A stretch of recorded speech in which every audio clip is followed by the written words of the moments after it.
السلام عليكم ورحمة الله وبركاته. إن الحمد لله نحمده ونستعينه من يهده الله فلا مضل له ومن يضلله فلا هادي له. أشهد أن لا إله إلا الله وحده لا شريك له وأشهد أن محمدا عبده ورسوله أما بعد. أعوذ بالله من الشيطان الرجيم. بسم الله الرحمن الرحيم. يا أيها الناس اتقوا ربكم الذي خلقكم من نفس واحدة وخلق منها زوجها وبث منهما رجالا كثيرا ونساء واتقوا الله الذي تساءلون به والأرحام إن الله كان عليكم رقيبا. கண்ணியம் நிறைந்த எல்லாம் வல்ல ஏக இறைவனின் நல்லடியார்களே, வல்ல அல்லாஹ்வின் பெரும் கருணையினால் தமிழ்நாடு தௌஹீத் ஜமாத் ராமநாதபுரம் வடக்கு மாவட்டத்தின் சார்பிலே இஸ்லாமிய வாழ்வியல் மாநாட்டில் நாம் எல்லாம் திரளாக பங்கு பெற்று இருக்கிறோம். இந்த மாநாட்டின் வாயிலாக பல்வேறு கருத்துக்களை நம்முடைய வாழ்வில் கடைபிடிக்க வேண்டிய செய்திகளை எனக்கு முன்னால் உரையாற்றிய நண்பர்கள் பேசியிருக்கிறார்கள். இஸ்லாமிய மார்க்கம் என்பது பல்வேறு விதமான சட்டதிட்டங்களை கொண்ட ஒரு மார்க்கம். அந்த வரிசையிலே மறுமையில் வெற்றி அடைய வேண்டும் என்றால் இறைவனும் இறை தூதரும் காட்டிய வழியின் அடிப்படையில் நம்முடைய வாழ்வை அமைத்துக் கொள்ள வேண்டும் என்று சொல்வதுதான் இந்த மாநாட்டினுடைய முக்கியமான கருத்து நோக்கம். அதே போன்று இந்த உலகத்திலே மனிதர்களாக பிறந்து வாழுகின்ற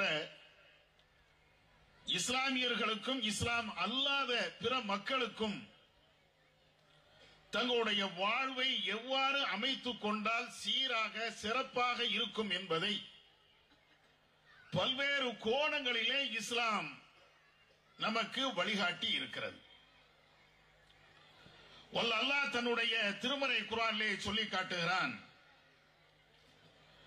வனஸ்ஸல்னா அலைக்கல் கிதாப திபியானன் லிகுல்லி ஷைஇன்.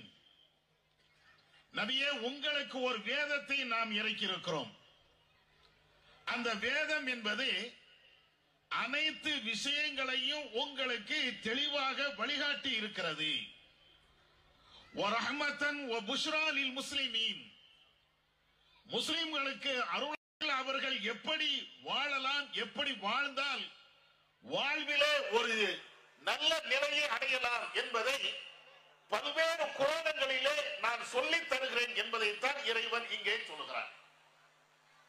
எல்லா விதமான விஷயங்களையும், அதாவது மனிதனுக்கு எது எது தேவையோ அத்தனை அறிவுரைகளையும் இந்த வேதத்திலே நான் வழங்கியிருக்கிறேன் என்று இறைவன் சொல்லுகிறார். நபிகள் நாயகம் ஸல்லல்லாஹு அலைஹி வஸல்லம் அவர்களிடத்தில் அவர்கள் காட்டிய வழிமுறைகளை பற்றி சல்மான் பாரிசி எங்கக்கூடிய நபித்தோழர் அவர்கள் அறிவிக்கக்கூடிய ஒரு செய்தி. நபியுடைய காலகட்டத்தில் சல்மான் என்ற அந்த நபித்தோழர் அவர் யூத மதத்தில் இருந்து இஸ்லாத்துக்கு வந்த ஒருவர். அவரிடத்தில் அவருடைய முன்னால் அந்த மதத்தை சார்ந்தவர்கள் கேட்கிறாங்க, உங்களுடைய இறை தூதர் உங்களுக்கு இந்த கழிவறைக்கு போகக்கூடிய விஷயத்தை எல்லாம் சொல்லி தருவாரோ, எல்லா விஷயத்தையும் உங்களுக்கு அவர் விலைக்கு தருவாரா அப்படின்னு சல்மான் அவங்க சொல்றாங்க, ஆமா, கழிவறைக்கு போகக்கூடிய அந்த விஷயம் மட்டுமல்ல, கழிவறைக்கு போய்விட்டு கழித்தவருக்கு பின்னால் எப்படி சுத்தம் செய்ய வேண்டும் இதையும் முகமது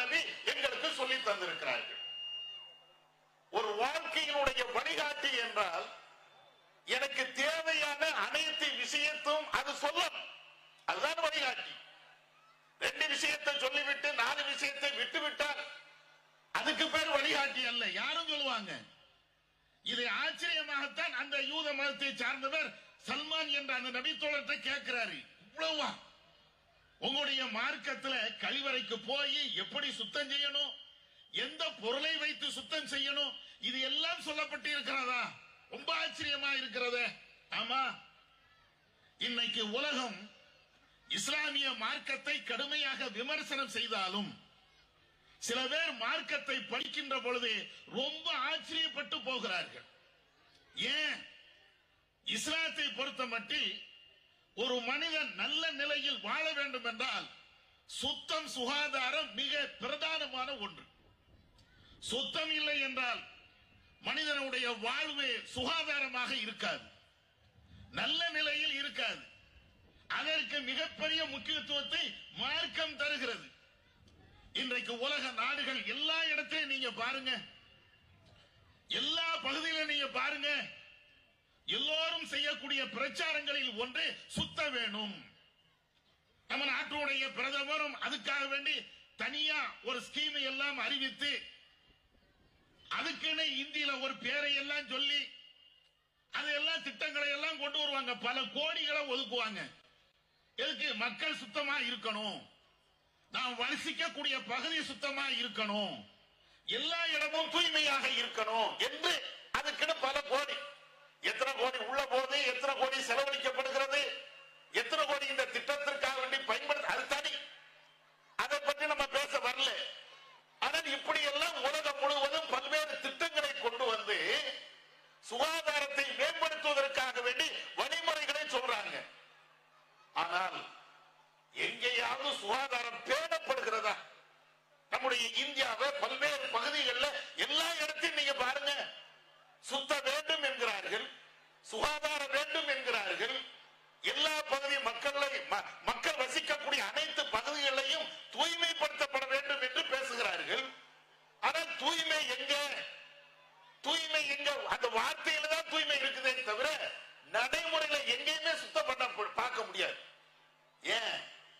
தூய்மையாக இருங்கள் என்று சொன்னவர்கள் எப்படி தூய்மைப்படுத்தணும், எப்படி சுத்தப்படுத்தணும், எதை வைத்து சுத்தப்படுத்தணும், மலஞ்சலம் கழிப்பதாக இருந்தால் எங்க போகணும், ஒரு குப்பையை போடுவதாக இருந்தால் அதை எப்படி அப்புறப்படுத்தணும், எதை பற்றி உள்ள தெளிவான விளக்கங்களும் இல்லை. உலகம் முழுவதும் நீங்க பாருங்க, நிறைய பேர் வெளிநாடுகளுக்கு போயிருப்பீங்க, பிளைட்ல எல்லாம் போயிருப்பீங்க. இந்த ஏர்போர்ட்டுக்கு போனா கூட சிறுநீர் கழித்ததற்கு பின்னால் தண்ணீரை வைத்து சுத்தம் பண்ண வேண்டும் என்பதற்கு தண்ணீர் வச்சிருக்க மாட்டாங்க. எல்லா இடத்துலயும் நீங்க பாருங்களேன், எல்லா இடத்திலையும் மலம் கழிப்பதற்கு பேப்பர் வச்சிருக்கிறான் சுத்தம் பண்ணுவதற்கு. அதே போன்று அந்த சுத்தம் பண்ணுவதற்கு தண்ணீர் நம்முடைய தாய் நாட்டுல எப்படி இருக்குதுன்னு நீங்க பாருங்களேன். எவ்வளவு முரண்பட்ட கருத்துக்கள் இந்த லவ் மேட்டர்ல இருக்கிறது அல்லது பெண்கள் மேட்டர்ல இருக்கிறது, பெண்கள் விஷயத்துல இருக்குது அப்படின்னு நீங்க பாருங்களேன். திடீர்னு ஒரு பிரச்சாரம் பண்ணுவாங்க, ஒருத்தனுக்கு ஒருத்தி அப்படிம்பாங்க. ஏப்பா, அதுதான் நம்ம நாட்டினுடைய கலாச்சாரம். எல்லாரும் ஒரு ஆணை என்றால் ஒரு பெண்ணைத்தான் கல்யாணம் பண்ணணும், 2 பெண்ணு 3 பெண்ணு, அது எல்லாம் நம்ம கலாச்சாரம் இல்ல, அது நாகரிகம் கிடையாது, அநாகரிகம் அப்படின்னு பேசுவாங்க. சில பேர் இதை சிராயித்தான் சொல்லுவாங்க. கற்பு என்பது ஆணுக்கும் ஒண்ணுதான், பெண்ணுக்கும் ஒண்ணுதான். ஒரு பெண்ணு என்பவள் ஒரு ஆணைத்தை நாட வேண்டும், அதே போன்று ஒரு ஆண் என்பவன் ஒரு பெண்ணோடு தான் வாழ வேண்டும், இப்படி எல்லாம் பேசுவாங்க. கல்லா நானும் புருஷன், புல்லா நானும் புருஷன், இப்படிங்கிறது தத்துவத்தை எல்லாம் பேசுவாங்க. சரி, ரைட்டு, இது அவங்க கொள்கை, அவங்க நிலை, நல்லத்தானே பேசுறாங்க அப்படின்னு நம்ம அப்படி போனீங்கன்னா இன்னொரு சைடு நீங்க பாருங்களேன், அடுத்தாக்குல ஒரு சட்டம் வரும், அல்லது அடுத்தாக்குல சில கருத்துக்கள் வரும். என்ன வரும்? தீர்ப்புகள் எல்லாம் வரும். எப்படி வரும்? 18 வயசுக்கு முன்னாலும் சரி, 18 வயசுக்கு பின்னாலையும் சரி, ஒரு ஆண் ஒரு பெண்ணு திருமண உறவு இல்லாமல் அவர்கள் விருப்பப்பட்ட ஆட்களோடு வாழலாம். எவ்வளவு முரண்பாடுன்னு தெரியுதா? எப்ப ஒருத்தன் ஒரு ஆணு ஒரு பெண்ணை தான் திருமணம் பண்ணணும், நீங்க சரி அதுல கரெக்டா போகணும்ல. அதுக்கு பின்னாடி நீங்க பாத்தீங்கன்னா ஒரு ஆணு ஒரு பெண்ணு விருப்பப்பட்ட யாரோடு நானும் சேர்ந்து வாழலாம். கல்யாணம் பண்ணித்தான் வாழணும்னா அப்படிலாம் ஒண்ணும் கிடையாது.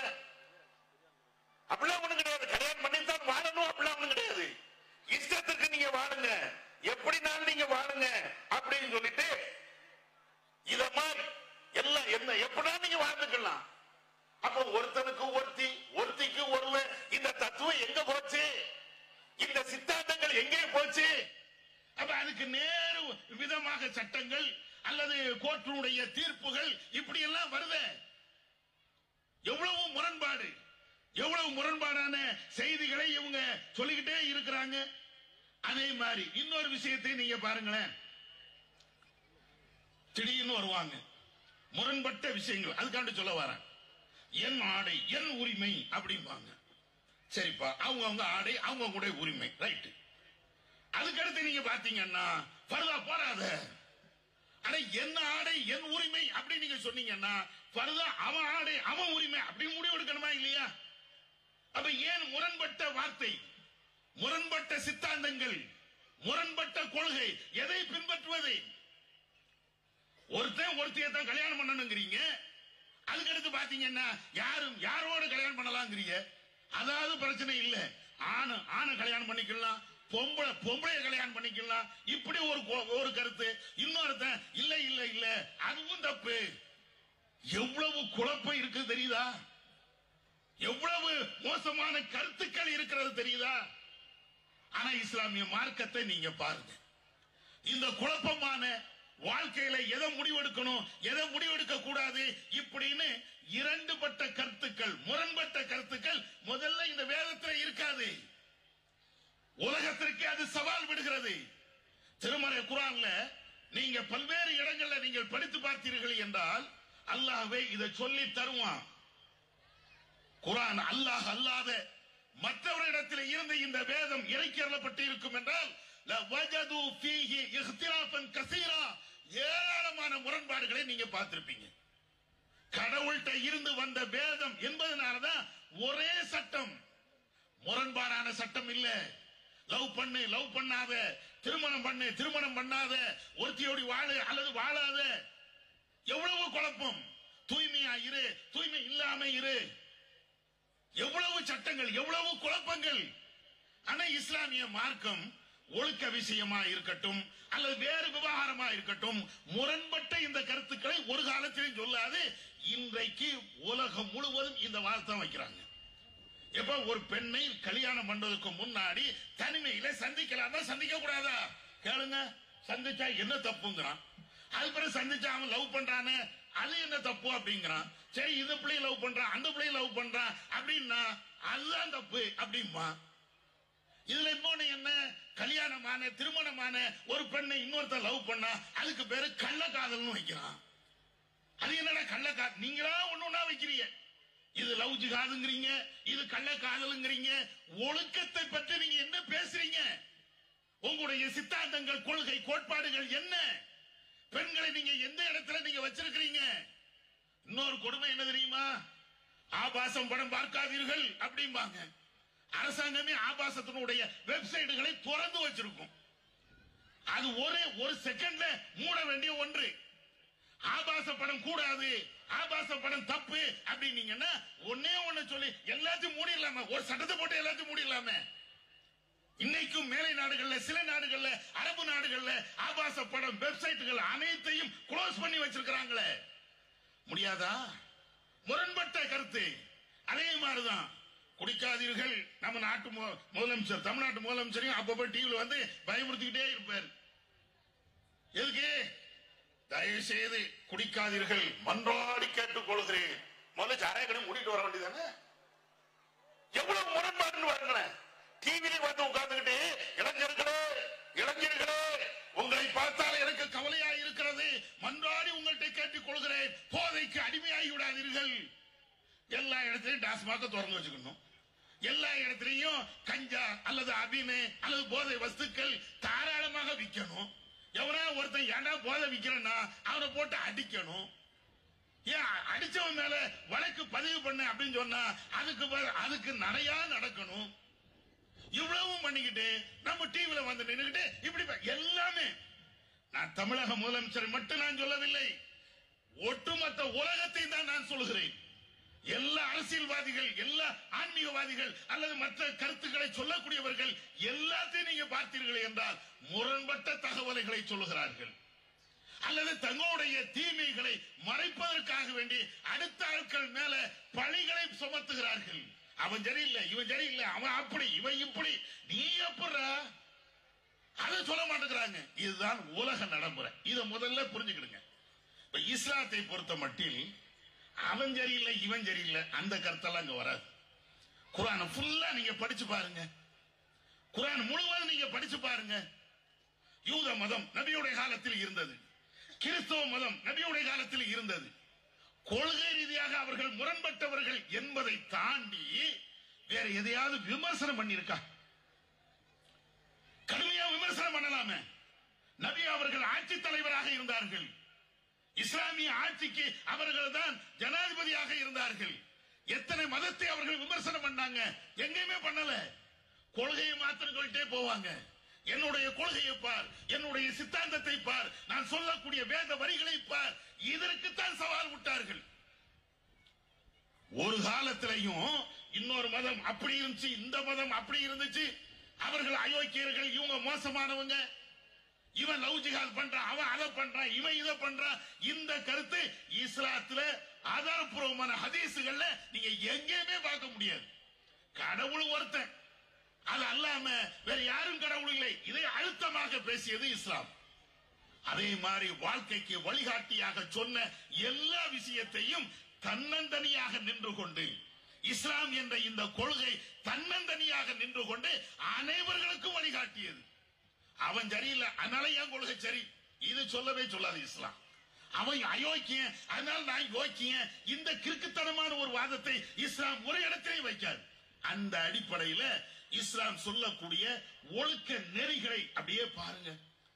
நீங்க முஸ்லிமா இருங்க, இந்துவா இருங்க, கிறிஸ்துவனா இருங்க, யாராக இருங்க, முதல்ல ஒழுக்கம் என்பது தனி மனிதன் இருந்து வரணும். தனி மனிதன் நான் ஒழுக்கமாக இருக்கணும்.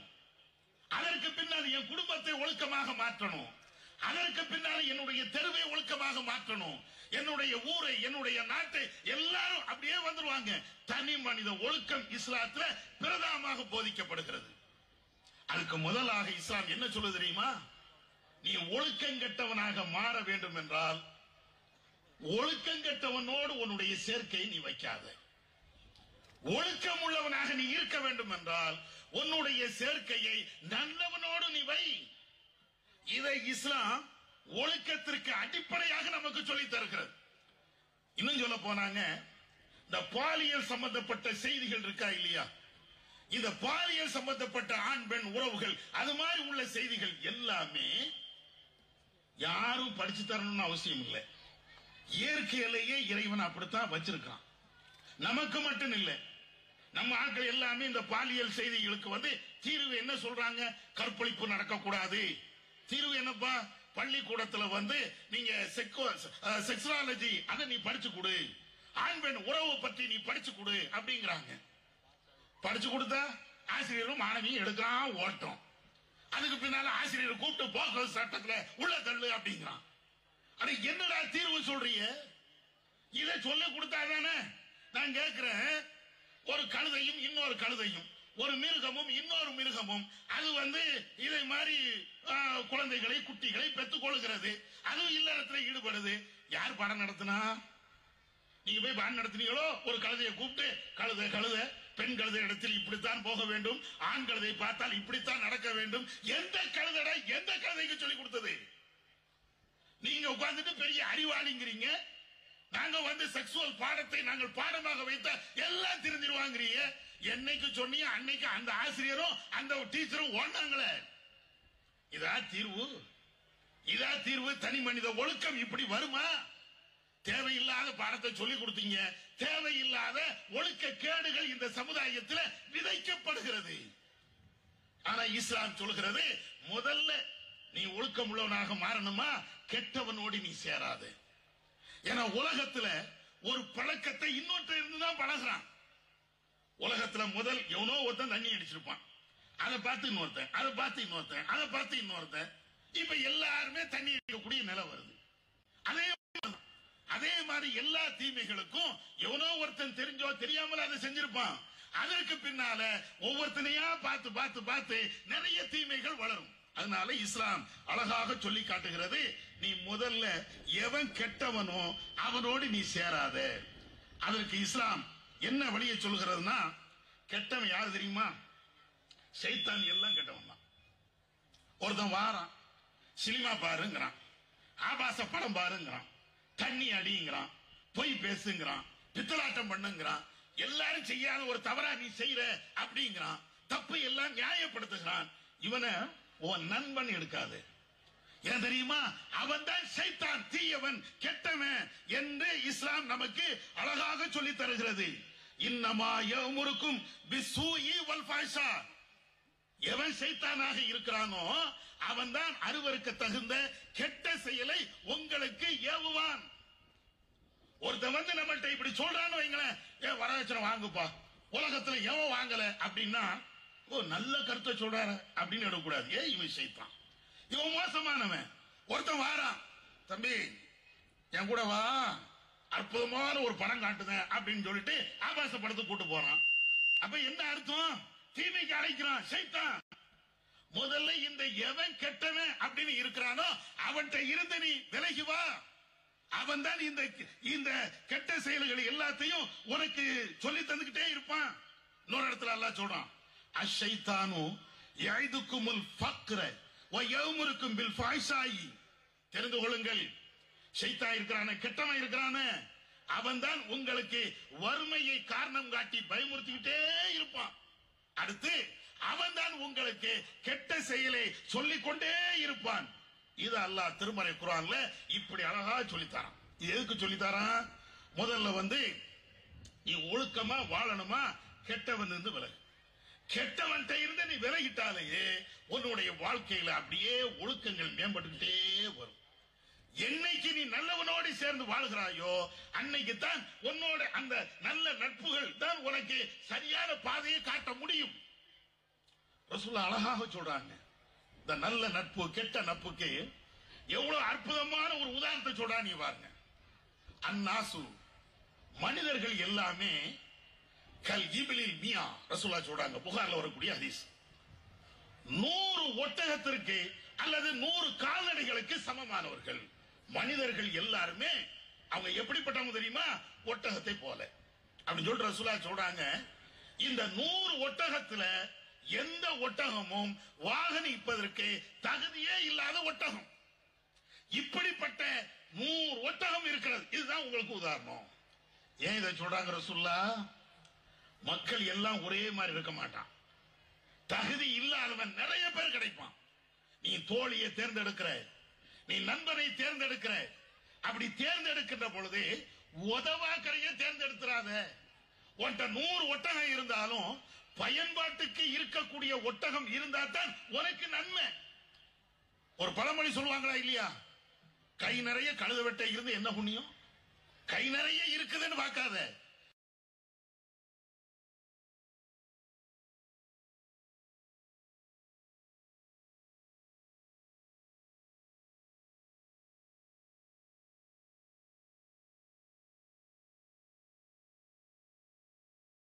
நூறு ஒட்டகம் இருக்குதுப்பா, நிறைய வச்சிருக்கிற அந்த 100 ஒட்டகத்துல ஏதாவது உனக்கு பயன் தருமா? சில காயிலம் கடை இருக்கும். காயிலம் கடைனா பழைய இரும்பு கடை. அங்க போய் பாருங்களேன், கார் மட்டும் அடிக்கி இப்படியே ஒண்ணுக்கு மேல அடுக்கி வச்சிருப்பான். அப்போ அவ்வளவு கார் இருக்குது, பெரிய பணக்காரன். நீங்க நினைச்ச நேரத்துக்கெல்லாம் ஒரு கார்ல போகலாம். அப்படியா? அதே 1000 கார் கிடக்குது, ஒரு காரு கூட நான் பயணம் செய்யக்கூடிய அளவிற்கு தகுதி உள்ளது இல்லை. ஒன்ல டயர் இல்ல, ஒன்ல இன்ஜினே இல்ல, ஒன்ல பெட்ரோல் டேங்கர் இல்ல, ஒன்ல வந்து கியர் பாக்ஸே இல்ல. இப்படி எல்லாம் கிடந்ததுன்னா இவ்வளவு காரை வச்சு நீ என்ன புண்ணியம்? இதே மாதிரிதான் ரசூலுல்லாஹ் கேட்கிறாங்க, 1000 ஒட்டகம் இருந்து ஒரு ஒட்டகம் கூட நீ வாகனம் செய்வதற்கு தகுதி இல்லை என்றால் 100 ஒட்டகம் வச்சிருந்து என்ன புண்ணியம்? இதே மாதிரிதான்ப்பா பேஸ்புக் நண்பர்கள் பாருங்களேன், இங்க 4 அங்க 4 அங்க 4. சில பேருக்கு பேஸ்புக் நண்பர்கள் பெருமையில எழுதுவாங்க, 5000 நட்புகள் வந்து விட்டது, இனிமேல் நட்பை என்னால் தொடர முடியாது, எனவே இனிமேல் இங்கே வராதீர்கள், வேற ஐடி தொடங்க. 5000 பேர். சரி, 5000 நண்பர்களை வச்சு என்னடா சாதிச்ச? என்ன நீ செஞ்ச? 5000 நட்புகள் இருக்கட்டும், அல்ல 1 லட்சம் நட்புகள், 2 லட்சம் நட்புகள், எவ்வளவு இருக்கட்டும், என்ன செஞ்ச? அந்த 1 லட்சம் பேர்கிட்ட இருந்து நீ பெற்ற பாடங்கள் என்ன? அந்த 1 லட்சம் பேருக்கு நீ சொல்லிக் கொடுத்த பாடங்கள் என்ன? ஒண்ணுமே இல்லை. பெருமை. காயிலாங்கடையில் இருக்கக்கூடிய கால் அப்படிதான் பேஸ்புக் நட்புகள். கடைசி என்ன ஆகுது? அந்த நட்புகள் மூலமாக ஓடி போடக்கூடிய நடக்குது, ஒழுக்கக்கேடுகள் நடக்கிறது, விபச்சாரம் நடக்கிறது. இன்னைக்கு வந்த ஒரு செய்தி, இன்னைக்கு வந்தது ஒரு 16 வயசு பையன், 16 வயசு பையன் 10 வயசு பிள்ளைகிட்ட பழக்கம். 16 வயசு தரத்தை நீங்க பாருங்களேன். 16 வயசு பையன் 10 வயசு புள்ள, 2 பேருக்கும் பழக்கம். எந்த அடிப்படையில் பழக்கம்? இன்ஸ்டாகிராம்ல பழகி என்ன ஆகி போச்சு? 2 பேரும் விட்டு விட்டு ஓடுறாங்க. ஆனா இந்த 10 வயசு பிள்ளைக்கு என்ன விவரம் இருக்கும்? 16 வயசு பையனுக்கு என்ன விவரம் இருக்கும்? 2 பேரும் ஓடுறான். ஏன்? நம்முடைய நட்பு சரியில்லை, நம்முடைய கலாச்சாரங்கள் சரியில்லை, தனி மனித ஒழுக்கத்தை பற்றி நம்முடைய நாடோ நம்முடைய தேசமோ உலக தலைவர்களோ நம்மகிட்ட பேசல. அதற்கு சரியான வழிகாட்டுதலை, சரியான திட்டங்களை நமக்கு சொல்லித் தரல. மேம்போக்கிற விபச்சாரம் கூடாது அப்படின்னாங்களே தவிர அதனுடைய வாசல்கள் அனைத்தையும் இவங்க அடைக்கல. விபச்சாரம் பண்ணுவதற்குண்டான அனைத்து வாசலையும் திறந்தாங்க. ஒரு பெண்ணை கற்பழிப்புக்குண்டான அனைத்து வாசலையும் திறந்தாங்க. யாரும் யாரோடு போகலாம் என்று சட்டத்தை மாற்றினாங்க. அதனுடைய விளைவு இன்றைக்கு இவ்வளவு பெரிய கொடுமைகள் இந்த நாட்டில் நடக்கிறது. அதுக்கு பின்னால போக்சோ சட்டம் நான் உள்ள கொண்டு போய் வைப்பேன். என்ன வச்சு என்ன புண்ணியம்? போன கற்பு திரும்ப வருமா? அந்த பெண்ணுக்கு இழைக்கப்பட்ட அநீதிக்கு தீர்வு கிடைக்குமா? குறைஞ்சபட்சம் இதே மாதிரி இன்னொரு பெண்ணு பாதிக்கப்படக்கூடாது, ஒழுக்க ரீதியாக பெண் என்பதனால பாலியல் சீண்டல் இருக்கக்கூடாது என்பதாவது உத்தரவு தர முடியுமா? இல்ல. இஸ்லாம் எவ்வளவு அழகா நமக்கு சொல்லி தருவாங்க. தனி மனிதர்ல இருந்து ஒண்ணுல இருந்து நீ அப்படியே கொண்டு வா. நீ நல்லவனாயிரு. உன்னுடைய நட்பு வட்டாரத்தை நல்ல நட்பு வட்டாரமா நீ ஆக்கு. நமக்கு நிறைய பாடம் இருக்கிறது சகோதரர்களே. இஸ்லாமிய மார்க்கம் அவ்வளவு சட்டத்திட்டங்களை நமக்கு சொல்லி தந்த இருந்தாலும் சில சட்டத்திட்டங்களை தான் நாம கடைபிடிக்கிறோம். ஆனா இந்த ஒழுக்க ரீதியாக சட்டத்திட்டங்களை அவ்வளவு விஷயங்களை சொல்லுது. ஒரு ஆணும் ஒரு பெண்ணும் தனித்து இருக்காதீங்க, 3வது சைத்தான் வந்து உட்காருவான். ஒரு ஆணு ஒரு பெண்ணிடத்தில், ஒரு பெண்ணு ஒரு ஆணிடத்தில் குறைந்து பேசாதீர்கள். எவ்வளவு சட்டம்? விபச்சாரம் செய்யாதீங்கன்னு மட்டும் இஸ்லாம் சொல்லல, அதையும் சொல்லுகிறது. ஒலா தக்ரபு ஸினா, நீங்கள் விபச்சாரத்தின்பால் நெருங்காதீர்கள் என்றும் இஸ்லாம் சொல்கிறது. விபச்சாரத்தினுடைய வாசல்கள், விபச்சாரத்தினுடைய வழிமுறைகள், விபச்சாரத்தை தூண்டுகின்ற எல்லா செயலையும் அளிக்கிறது தனி மனுஷன் இருந்து. உனக்கு ஒரு நண்பன் இருக்கிறான், அவன் அவனுடைய லவ் மேட்ரு ஒன்றை சொல்றான், முதல்ல செருப்பால் அவன் அடி. நீ லவ் பண்ண மாட்ட, நீ அடுத்த பிள்ளையோடு ஓட மாட்ட. அங்க இருந்து வருகிறது. ஒரு பெண்ணு இருக்கிறா, அந்த பெண்ணுக்கு ஒரு தோழி இருக்கிறா, அவ சொல்றா எனக்கு இப்படி பாய் ஃப்ரெண்ட் இருக்கிறான், எனக்கு அவன் இருக்கிறான், இவன் இருக்கிறான், நாங்க 24 மணி நேரம் கனதாவை போடுவோம் அப்படின்னு சொன்னா முதல்ல அந்த பெண்ணு அவளுடைய உறவை துண்டி இப்படின்னு இஸ்லாம் சொல்கிறது. எந்த கொள்கை, எந்த சித்தாந்தம், எந்த சட்டம் இப்படிப்பட்ட ஒரு வாழ்க்கை நெறிமுறைகளை யாருக்கு சொல்லி தந்தது சொல்லுங்க பாப்போம். இஸ்லாமிய மார்க்கம் என்றால் இவ்வளவு நுணுக்கமாக நுட்பமாக எல்லா இடத்திலையும் பேசும். இது ஒரு வகையான வாழ்வியல் சிந்தனை. இன்னொன்னு, இன்றைக்கு உலகத்துல நிறைய மனிதர்கள் அடுத்தவனை பார்த்தே நாசமா போறான். அவனை மாதிரி நகை போடணும், இவனை மாதிரி ட்ரெஸ் பண்ணணும், அவனை மாதிரி கார் வாங்கணும், இவனை மாதிரி பங்களா கட்டணும், இவனை மாதிரி வெளிநாட்டுக்கு போகணும், இவனை மாதிரி எல்லாம். அவன் எப்படி எவ்வளவு கஷ்டப்பட்டான் அதெல்லாம் இவனுக்கு தெரியாது. எல்லாம் அவனை பார், அவனை பார், அவனை பார், அவனை பார். பொம்பளையா இருந்தாலும் ஆம்பளையா இருந்தாலும் நம்ம குடும்பம் சீரழிவதற்கு, நம்முடைய குடும்பம், சில குடும்பங்கள் நடுத்தருவுக்கு வருவதற்கு அடிப்படையான காரணம் பிற ஆட்களை பார்த்து வாழ்வது. அவன் எப்படி இருக்கிறான், இங்கேயும் ராமநாதபுரம் மாவட்டமா இருக்கட்டும், பல்வேறு மாவட்டமா இருக்கட்டும், ஒருத்தன் படிச்சுட்டானா உடனே பாஸ்போர்ட் எடு, வெளிநாட்டுக்கு போ.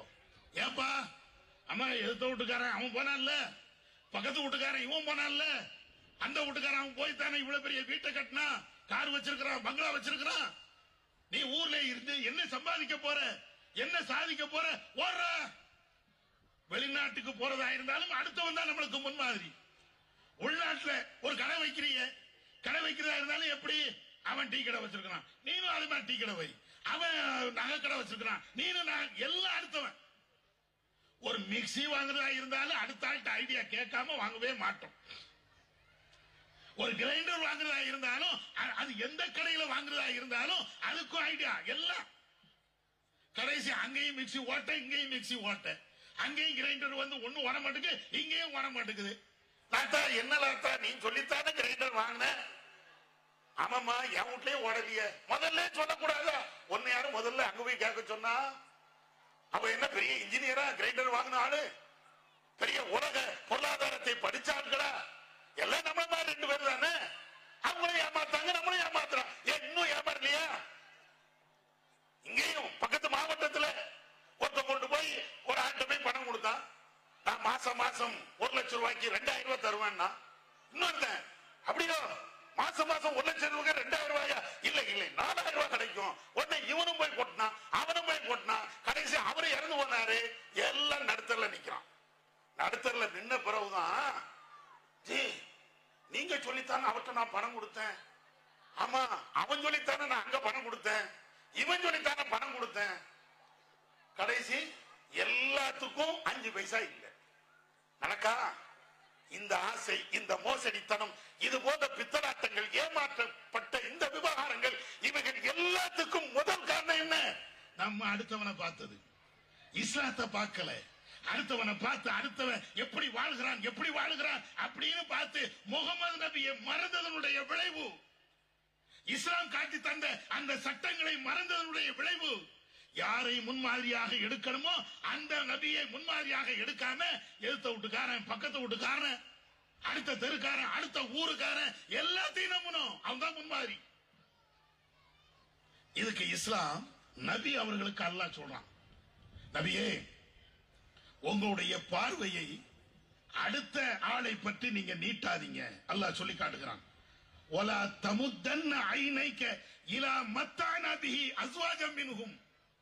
அவர்கள எவ்வளவு பேர் இருக்கிறார்களோ அப்படிப்பட்ட அவர்களுக்கு நிறைய வசதிகளை நாம் வழங்கி இருக்கிறோம். அவங்கள நீ பார்த்துக்கிட்டே இருக்காது. யாருக்கு? ரசூலுல்லாஹ். ரசூலுல்லாஹ்வுடைய வாழ்க்கை நம்மளுக்கு தெரியும். அன்னன்னைக்கு வருமானம், அன்னன்னைக்கு சாப்பாடு. நம்மள மாதிரி பல தலைமுறைகளுக்கு அவங்க சொத்து சேர்க்கல, அன்னன்னைக்கு உள்ளதான். அந்த ரசூலுல்லாஹ்வுக்கு அல்லாஹ் சொல்றான், நீ அடுத்தவனை பார்க்காத, நிறைய பேருக்கு வசதியை கொடுத்திருக்கிறேன், நிறைய பேருக்கு பொருளாதாரத்தை கொடுத்திருக்கிறேன், ஆனால் அவனை பார்த்து உன்னுடைய வாழ்க்கையை நீ அமைக்காத. அடுத்தவனை பார்த்து பொருளாதாரத்தை அமைப்பதற்கு அல்லாஹ் அற்புதமான ஒரு உதாரணத்தை காட்டுதான். எல்லாத்துக்கும் தெரியும், காரூன். மூசா நபியுடைய காலகட்டத்தில் வாழ்ந்த ஒரு ஆள். காரூனை பத்தி தெரியுமா இல்லையா? பெரிய பணக்காரன், கோடீஸ்வரன் என்றால் அவனை மாதிரி ஒரு கோடீஸ்வரன் உலகத்தில் பார்க்க முடியாது. அவ்வளவு கோடீஸ்வரன் என்று இறைவன் சொல்லி காட்டுகிறான். அவ்வளவு பொருளாதாரம், அவ்வளவு செல்வம், எல்லாம் மலைச்சு போய் நிக்கிறாங்க. அதுல கொஞ்சம் பேரு காரூனை பார்த்து, யா வைலத்தா மிஸ்லமா ஊத்திய காரூன், இந்த காரூனுக்கு வழங்கப்பட்ட செல்வம் மாதிரி எனக்கு வழங்கப்படக்கூடாதா? அவனை மாதிரி எனக்கு பொருளாதாரம், அவனை மாதிரி பங்களா, அவனை மாதிரி வாகனம், அவனை மாதிரி எனக்கு எது இருக்கக்கூடாதா அப்படின்னு அங்கலாய்க்கிறார்கள். அப்பதான் அறிவு படைத்தவர்கள், அல்லாஹ் தான் சொல்றான், நல்ல அறிவு படைத்தவர்கள் சில பேர் சொல்றாங்க, வைகை உனக்கு நாசமா போட்டும், காரூன் மாதிரி பெரிய செல்வத்தோடு வாழணும்னு நினைக்கிறியா? அல்லாஹ்ட்டதாப்பா இருக்கிறது மிகப்பெரிய செல்வம் அப்படின்னு அவங்க உபதேசம்லாம் பண்றாங்க. திடீர்னு அல்லாஹ் என்ன செய்யறான்னா, மிகப்பெரிய பூகம்பத்தை ஏற்படுத்துகிறான். காரூனுடைய செல்வம், அவன் வைத்திருக்கக்கூடிய அவ்வளவு கோடிகள், அவனுடைய பங்களாக்கள் அனைத்தும் அப்படியே அந்த பூகம்பத்தில் அழிக்கப்படுகிறது. உடனேதான் யாரெல்லாம் நேத்து காரூன் மாதிரி இருக்கணும், காரூன் மாதிரி இருக்கணும் பேசினாங்களோ, ஐயோ அல்லாஹ் நம்மளை பாதுகாத்துட்டான், ரஹ்மான் நம்மளை பாதுகாத்துட்டான். இவ்வளவு சொத்து இருந்து, இவ்வளவு காசு இருந்து ஒரு பூகம்பத்தை அவனால் தடுக்க முடியவில்லையே, அந்த பூகம்பத்தில் இருந்து தன்னுடைய சொத்தை பாதுகாக்க முடியலையே, இது இருந்து என்ன புண்ணியம் அப்படின்னு அவங்க பேசினார்கள் என்று காரூனுடைய வரலாறு அல்லாஹ் சொல்றான். எவ்வளவு அற்புதம்! நிறைய சொல்லலாம். ஆனா அதுல மிக முக்கியமான பாடம் என்ன தெரியுமா? அடுத்தவனை பார்த்து வாழாத. அல்ல அதைத்தான் தடுக்கிறான். காரூன் மாதிரி நான் இருக்கணும், அவனை மாதிரி ஆட்சி வேணும், இவனை மாதிரி பங்களா வேணும், இவனை மாதிரி காரு வேணும், இவனை மாதிரி நகை வேணும், ஒரு காலத்திலேயே நீ நினைக்காத. அல்லாஹ் தந்தால் அதை நீ ஏத்துக்க. இன்னொருத்தனை மாதிரி வாழ வேண்டும் என்று ஒருத்தன் வாழுகிறான் என்றால் அவனுடைய வாழ்க்கை நாசம்தான். எவன மாதிரி நம்ம வாழக்கூடாது, இறைவன் சொன்ன மாதிரி வாழணும். அதுதான் இஸ்லாம் நமக்கு கற்றுத் தருகின்ற அற்புதமான ஒரு பாடம். ஆட்சியா இருக்கட்டும், அதிகாரமா இருக்கட்டும், பண பலமாக இருக்கட்டும், எத்தனை நாளைக்கப்பா, எத்தனை நாளைக்கு இது தாக்கு பிடிக்கும்? ஒரு பூகம்பம் வந்தால் எல்லாம் ஓடிடும். மக்களுடைய புரட்சி வந்தால் ஆட்சிக்காரன் அதிகாரத்தில் இருக்கக்கூடியவன் எவனும் இருக்க மாட்டான். ஒரு இயற்கை சேற்றங்கள் வந்தால் பெரிய பெரிய கோடீஸ்வரன் உட்பட நடுத்தர நின்னா அல்லாஹ் அப்பப்ப நம்ம கண்ணு முன்னாரையும் காட்டுதான். சில வெள்ளப்பெருக்குகள்னா ஏற்படும் போது பெரிய பெரிய கோடீஸ்வரன் ஒரு சாதாரண சிங்கிள் டீக்கில் ஆயிக்கல, அவன் கிடைக்காம நடுரோட்ல வந்து நின்னுகிட்டு எனக்கு ஒரு சாயா தர மாட்டீங்களா, பெரிய கோடீஸ்வரன் பார்த்தோமா இல்லையா? இதெல்லாம் நமக்கு இறைவன் அற்புதமான ஒரு பாடமாக சொல்லி தருகிறார். இந்த அடிப்படையில் இஸ்லாமிய மார்க்கம் நமக்கு அழகான ஒரு வாழ்வியலை சொல்லி தருகிறது. எல்லா விதத்திற்கும் வழிகாட்டியாக திருக்குர்ஆன் வேதம் நமக்கு சொல்லி காட்டுகிறது. அந்த அடிப்படையில் எந்த விவகாரமா இருந்தாலும் குர்ஆனை படிப்போம், நபி அவர்களை படிப்போம், அந்த வழிமுறைகளை நம்முடைய வாழ்க்கையில கடைபிடிப்போம். இன்மையிலையும் மறுமையிலையும் மகத்தான ஒரு வெற்றியை நாம் அடைவோம். வல்லாஹ் அதற்கு அருள் செய்வானாக. வாஹிர் தஅவானா அல்ஹம்துலில்லாஹி ரப்பில் ஆலமீன்.